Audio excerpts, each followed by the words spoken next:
The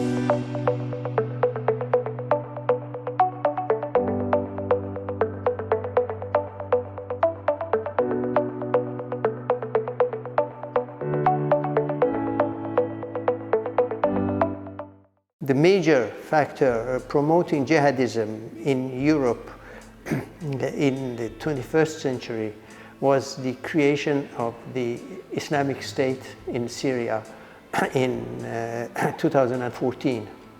And between 2014 and 2016, we see the number of jihadists who went to Syria multiplied by around between 30 and 40 times compared to the previous period between, let's say, 2001 and 2011. So that the major factor for promoting it was this Islamic State in Syria and Iraq. And of course, there were internal factors in Europe that contributed to that.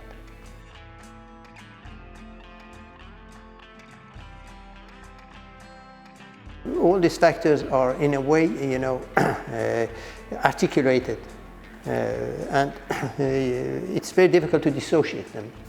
But there were two major categories of jihadists in Europe. The one was from the second generation of migrants, and they were economically excluded, socially stigmatized, and many of them lived in deprived, enclaved districts. And then there's a second group, lower middle class jihadists, and among them many were converts. Some of them were from the migrant background, but many of them were converts. So that we have two distinct groups of jihadists, and they had different motivations and different worldviews.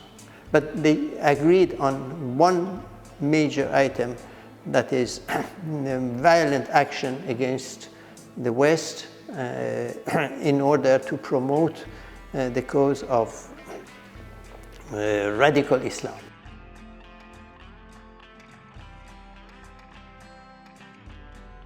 Whole generation of jihadists has gone, and jihadism as an ideology and as a way of behaving has become mostly meaningless to the new generations.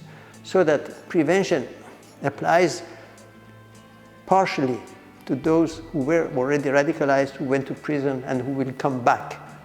Come out of prison, in the next few years.